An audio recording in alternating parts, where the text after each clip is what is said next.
Poultry farming की video के लिए मेरे पास कई सारे लोग कमेंट कर रहे थे पोल्ट्री फार्मिंग के इक्विपमेंट्स कहाँ से खरीदें, उनकी वीडियो बनाएं।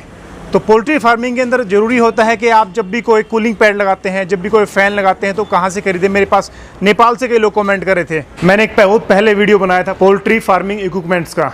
एक फार्म का मैंने यूँ ही विजिट किया था, वहाँ पर एक प्रोडक्ट लगा हुआ था, exhaust fan, cooling pad, control panel, ये सारी चीज़ें वहाँ पर लगी हुई थी। धीमान एंड सन्स जो सफ़ीदों के अंदर जो हरियाणा का पोल्ट्री का हब माना जाता है, वहाँ पे मैं आया हूँ।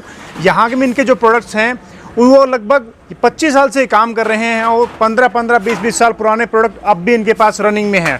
मतलब और सबसे बड़ी बात होती है उन सामान का आपको स्पेयर पार्ट्स मिलना।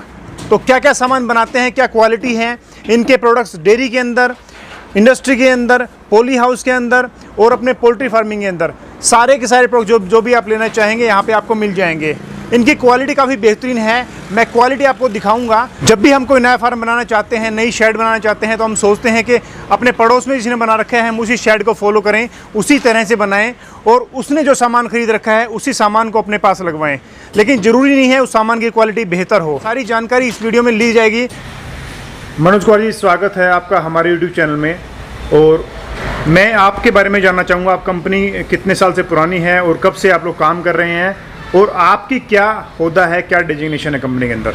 सभी दर्शकों को पहले नमस्कार। मैं डिमांड एंड सेल्स में R&D डिपार्टमेंट देखता हूँ और लगभग पिछले 25 सालों से हम पोल्ट्री के प्रोडक्ट बना रहे हैं। और आज मैं भाई साहब के माध्यम से सभी दर्शकों को दिखाना चाहूँगा कि क्यों हमारा प्रोडक्ट लेना चाहिए, क्या हमने इम्प्रूवमेंट्स करी हैं, क्या फार्मर की प्रॉब्लम थी जो हमने इस प्रोडक्ट में दूर करी है। तो एक एक करके मैं आपको दिखाता हूँ कि हमने क्या क्या किया है। जो मैं सर सबसे पहले अपने फ़ैन के बारे में इंट्रोड्यूस कराता हूँ। ये हमारा कंपनी का बना हुआ फ़ैन है और उदाहरण के लिए मैंने एक इम्पोर्टेड फ़ैन भी मंगा के रखा हुआ ताकि मैं आप दोनों को अंतर बता सकूँ कि इन दोनों फ़ैन में क्या फ़र्क है। तो एक एक करके मैं बताता हूँ दोस्तों आपको। ये फ़ैन की जो शीट की थिकनेस है, केसिंग थिकनेस, ये 0.8 mm है, जो कि चाइनीज़ फ़ैन है, इम्पोर्टेड फ़ैन भी कह सकते हैं। ठीक है। ये हमारा फ़ैन है, इसकी केसिंग 1 mm है और चारों तरफ से ही 1 mm है। ठीक है। ऐसा नहीं है कि ऊपर से हमने हैवी कर दिया और साइड से हल्का, हमारी चारों तरफ की केसिंग टोटल 1 mm है। उसके बाद देखिए दोस्तों, ये मोटर के जो चारों तरफ आप गैप देख पा रहे हैं, ये गैप, तो ये एक नेगेटिव पॉइंट है क्योंकि एक एग्जॉस्ट फैन है, ये यहीं से एयर को शक करता है और यहीं से डिलीवर कर देता है। तो बहुत सारी एफिशिएंसी यहीं पे कम हो जाती है हमारी फ़ैन की। तो हमने इस पे चीज़ पे काम किया और हमने अपनी मोटर के चारों तरफ गैप मिनिमम जितना हम कम से कम कर सकते थे, हमने कम से कम गैप किया। दूसरी दिक्कत दोस्तों क्या होता है, यहाँ पे गैप बहुत ज़्यादा होता है चाइनीज़ फ़ैन में। हमने मिनिमम गैप रखा ताकि सिर्फ हम बेल्ट को ही यहाँ से निकाल सकें और डाल सकें। तो इसकी वजह से भी हमारे फ़ैन की एफिशिएंसी बढ़ जाती है। इस फ़ैन में देखिए आप, लगभग 1 इंच के करीब गैप है जो कि इसके एफिशिएंसी को कम करता है। ठीक है जी। ठीक है जी। दूसरे हम आते हैं सर, हमारा blade pure 304 grade stainless steel से बना हुआ है जिसकी थिकनेस 1.2 mm है और ये प्योर SS से बना हुआ है। इसी तरह अगर हम चाइनीज़ फ़ैन में देखें तो इसकी थिकनेस 1 mm की है और ये स्टील नहीं है, SS 304 नहीं है, या तो SS 430 होगा या फिर ये MS का होगा, गैल्वेनाइज होगा, ये स्टील का नहीं होता। ठीक है जी।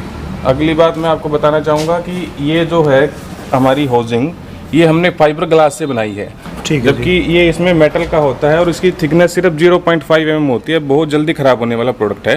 फ़ैन बाद में गलेगा, ये पोर्शन पहले ही गल जाता है। मतलब नॉर्मल जो कंपनियां होती हैं जो बनाती हैं, हाँ जी, इम्पोर्टेड जो बोलते हैं इनको, हाँ जी, हाँ जी, वो मतलब यही इस तरह डिफरेंस होता है। इस तरह होता है। और मुझे बताने में बड़ी खुशी है कि इंडिया में हम अकेले ही मैन्युफैक्चरर हैं जो इस प्रोडक्ट को बना रहे हैं। अच्छा जी। बाकी हर आदमी इसको इम्पोर्ट करता है चाइना से और यहाँ पे सेल करते हैं। ठीक है। और हमने इसकी बर्निंग प्रॉब्लम थी जो दूर करी हैं। ये एक मोटर का सर बेस पार्ट है, यहाँ पे दिखाइए सर। ठीक है। ठीक है। ये क्या होता था, यहाँ ये सर मैं दिखाता हूँ। ये चाइनीज़ फ़ैन में इस तरह से होता है, ये लोहे से बना है, ये बहुत जल्दी जो है ख़राब हो जाता है, यहाँ पे दीवार आ जाती है तो आप इसको रिप्लेस भी नहीं कर सकते। ठीक है जी। अगर ये ख़राब हो गया आपके पास कोई इलाज नहीं है, दीवार तोड़नी पड़ेगी, फिर कुछ जुगाड़बाजी करके ही इसका काम करना पड़ेगा आपको। ठीक है। हमने इसको रिप्लेस किया इस पार्ट में, हमने अच्छा। डाई बनाई है। आप कभी भी ये चूड़ियाँ थ्रेड खराब होगी एनी टाइम इसको निकाल के रिप्लेस कर सकते हैं दूसरा पीस। अच्छा जी। और कोई दीवार नहीं तोड़नी पड़ेगी, ये काम सारा अंदर से ही हो जाता है। मतलब अंदर से यहीं से हो अंदर से जाएगा। ही हो जाता है। हाँ जी, हाँ जी। तो ये भी एक बड़ी बड़ी परेशानी थी जिसको हमने दूर किया है इस फैन में। बिल्कुल सही है।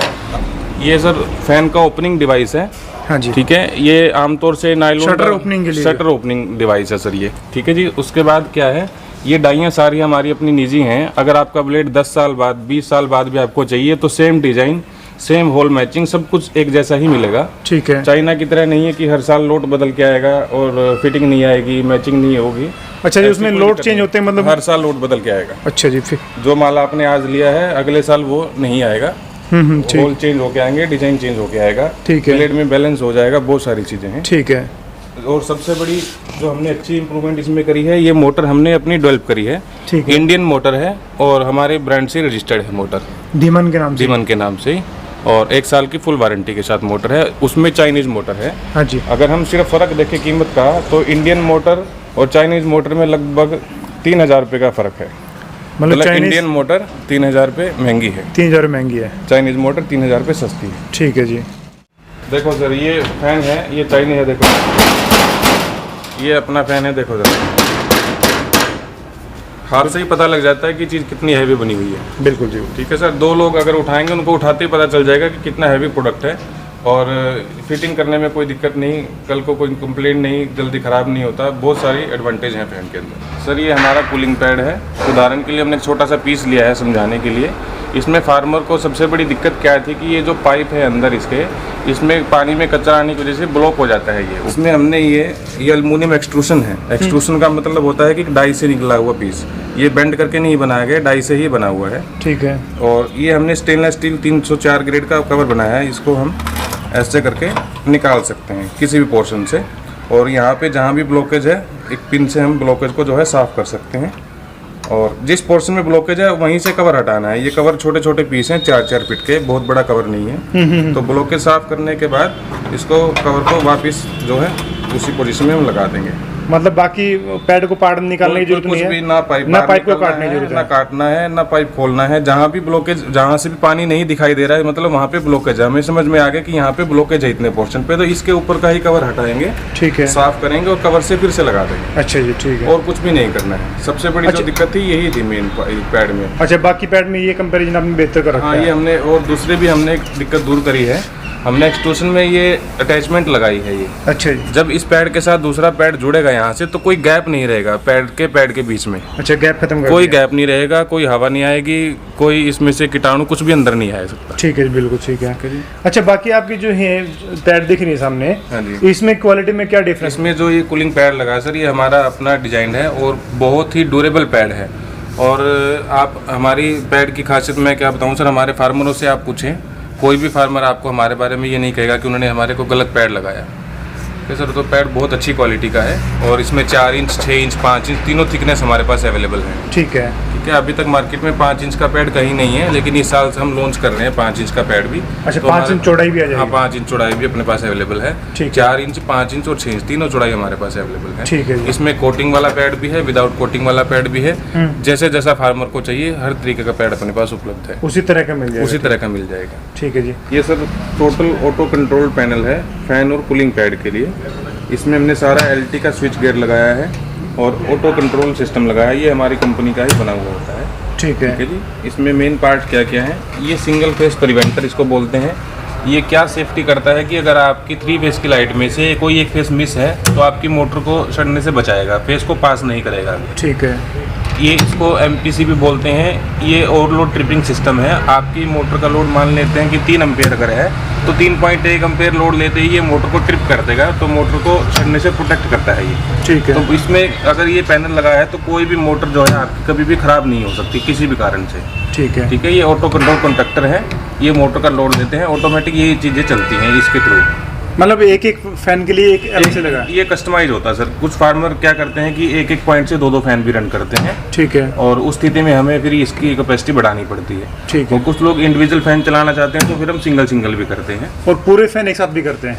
पूरे फैन एक साथ नहीं चलेंगे, मैनुअल मोड में चल जाएंगे। ऑटोमेटिक में तो रिक्वायरमेंट के हिसाब से कि टेम्परेचर आपने सेट कर दिया कि ये 24 डिग्री पे चलना चाहिए तो एक ही चलेगा 24 पे। अच्छा। ये चलेगा 25 डिग्री पे, फिर ये 26 पे, फिर ये 27 पे, 28 पे, 29 पे, 30 तक, लगभग 30 डिग्री तक आपके सारे फैन चल जाते हैं। ठीक है। फिर मान लेते हैं कि टेम्परेचर 29 डिग्री हो गया तो एक फैन अपने आप बंद हो जाएगा।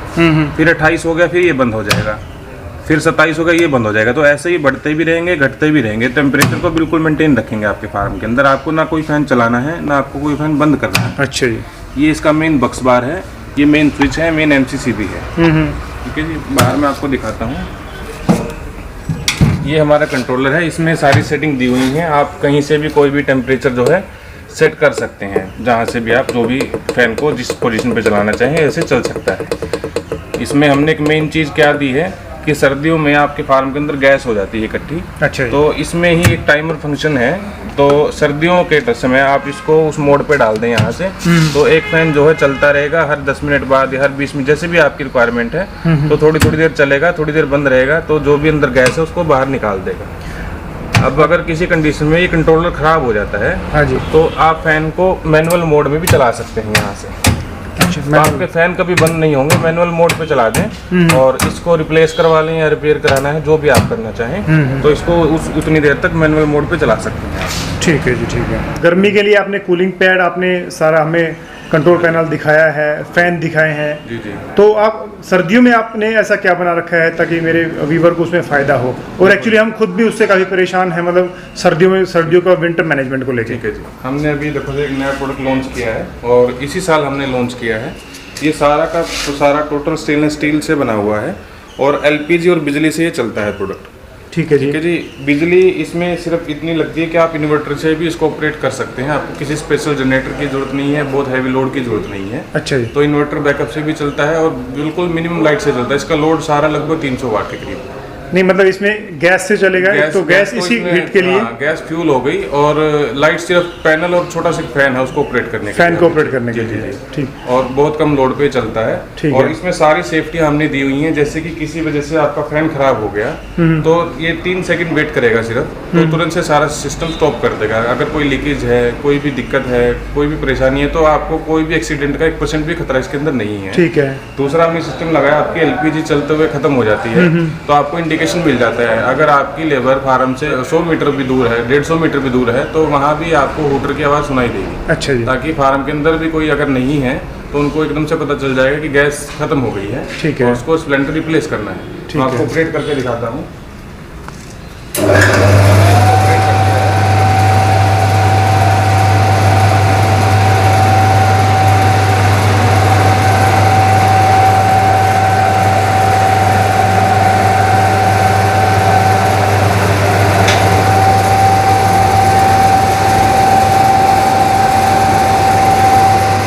अभी चल रहा है। अभी सपोज करें कि मैं वहाँ से गैस को बंद कर देता हूँ। ये मान लीजिए मैंने गैस को यहाँ से बंद कर दिया। चलिए हमें मानते हैं हमने गैस बंद कर दी है, तो तुरंत से आपको हूटर आ गया कि गैस खत्म हो गई है। तो हमें यहाँ से रीसेट इसको करना है। मतलब गैस बंद खत्म होगी तो ऐसे हूटिंग क्या या कोई और फॉल्ट है तो भी ये ऐसे ही काम करेगा। ठीक है। और इसमें ऑटो कंट्रोल्ड है सारा। टेम्परेचर सेंसर लगा हुआ है, आपने सेट कर दिया कि आपको 35 डिग्री टेम्परेचर चाहिए। हाँ जी। तो जैसे 35 डिग्री टेम्परेचर आएगा ऑटोमेटिक बंद हो जाएगा। अच्छा। फिर टेम्परेचर डाउन होगा ऑटोमेटिक फिर से चल जाएगा। ठीक है। तो आपको ना चलाना है ना इसको बंद करना है। अच्छा, इसमें ये बताएं कि इसमें जो सिलेंडर आपने गैस का लगा रखा है, LPG गैस लगा रखी है, कितने घंटे मतलब क्या इसका खर्चा आता है? औसत हम इसकी निकालें तो सर एक घंटे में 2 किलो गैस की औसत इसकी आती है। 1 घंटे में 2 किलो? 2 kilo gas. तो मतलब लगभग 50 से रुपए किलो आसपास गैस पड़ी। 55 से 60 रुपये हम मानते हैं इतनी गैस मनी। तो 1 घंटे का हो गया समझो लगभग 100 से 120 रुपये। 100 रुपये कंटिन्यू चलेगा नहीं 1 घंटा, बीच में बंद होता रहता है, चलता रहता है, बंद होता रहता है, चलता रहता है। अच्छा अच्छा। और लगभग 100 फीट बाई 40 फीट के लिए एक प्रोडक्ट सफिशिएंट है। 100 फीट बाई 40 फीट के लिए एक प्रोडक्ट सफिशिएंट है ब्रूडिंग में, ब्रूडिंग सिस्टम में। अभी हमने 15,000 की ब्रूडिंग के लिए इसको दिया था। हाँ जी। फार्मर को, तो सिर्फ इसने अकेले नहीं वो ब्रूडिंग कंप्लीट कर दी दिसंबर 31 से लेके और लगभग फरवरी तक एक ही प्रोडक्ट उनके पास था। उन्होंने इसके अलावा कुछ भी नहीं लगाया। अच्छा, सिर्फ इसी में इसी से एक से काम? इसी से एक से काम। दिसंबर के महीने में? दिसंबर में, जनवरी में, जनवरी दिसंबर में, मतलब पीक की सर्दी जिसको हम बोलते हैं, पीक की सर्दी में ही इस प्रोडक्ट ने पूरा काम किया। इस साल हमारा ट्रायल था। नेक्स्ट इसको और अच्छे से इम्प्रूव करके फिर अच्छे से बना के फिर इसको प्रमोट करेंगे बढ़िया तरीके से। बिल्कुल बिल्कुल, बहुत बढ़िया। मनोज जी, कॉस्ट कितनी रहेगी इसकी? ये सर हमारा ट्रायल मॉडल था। अभी हमने इस साल रिसर्च किया है, एक ही फार्म पे हमने इसको लगवाया ताकि हमें रिजल्ट पता चले। बाकी हम इम्प्रूव कर रहे हैं, कॉस्ट भी कम करने की कोशिश कर रहे हैं एक अंदाज़ा मैं आपको बताऊं तो लगभग 1.25 लाख रुपए एक प्रोडक्ट की कीमत है। 1.25 लाख रुपए के हाँ आसपास। जी। अभी हम जब इसको नेक्स्ट सीजन बनाएंगे तो कीमतें कम भी हो सकती हैं और कीमतें बढ़ भी सकती हैं, क्योंकि निरंतर हम इम्प्रूवमेंट कर रहे हैं इसके अंदर। ठीक है। तो कॉस्ट कम भी हो सकती है सर और थोड़ी सी बढ़ भी सकती है। मनोज जी, 1.25 लाख रुपए आपके आसपास इसकी रेट बता रहे हैं, जी। मतलब काफ़ी कॉस्टली लग रहा है। नहीं, कॉस्टली नहीं है सर, क्योंकि ये प्रोडक्ट अगर आप इटली से लें, इटली का बना हुआ भी ऐसा आता है, लगभग 2 लाख 2.25 लाख रुपए उसकी कीमत है, जबकि वो गैल्वेनाइज्ड स्टील से बना हुआ है। हमारा प्योर एसएस से बना हुआ है सारा, स्टेनलेस स्टील से। स्टेनलेस स्टील से। उसका अगर कोई प्रोडक्ट खराब होता है तो वो रिपेयरेबल नहीं है, हमारा टोटल मशीन रिपेयरेबल है। अच्छा। कोई भी पार्ट अगर हम चाहें बदल सकते हैं एनी टाइम, 24 आवर्स हमारे पास स्पेयर उसका अवेलेबल है। अच्छा जी। तो मनोज जी, आपके मैं कॉन्टैक्ट नंबर, कंपनी का प्रॉपर एड्रेस और कॉन्टैक्ट नंबर जरूर जानना चाहूँगा। सर हमारे कॉन्टैक्ट नंबर ही हमने दिए हुए हैं यहाँ पे, आप अपने डिस्क्रिप्शन में भी डाल दीजिएगा दोनों नंबर। हाँ जी, हाँ जी, ठीक है। ठीक है। और एड्रेस और बता दें प्रॉपर अपना। एड्रेस ये सफ़ीदों में है, मेन पानीपत रोड पे, हांसी ब्रांच नहर है उसके बिल्कुल बगल में। ठीक है जी। तो मनोज जी, बहुत बहुत धन्यवाद आपका जानकारी शेयर करने के लिए। बहुत-बहुत धन्यवाद। Thank you very much sir.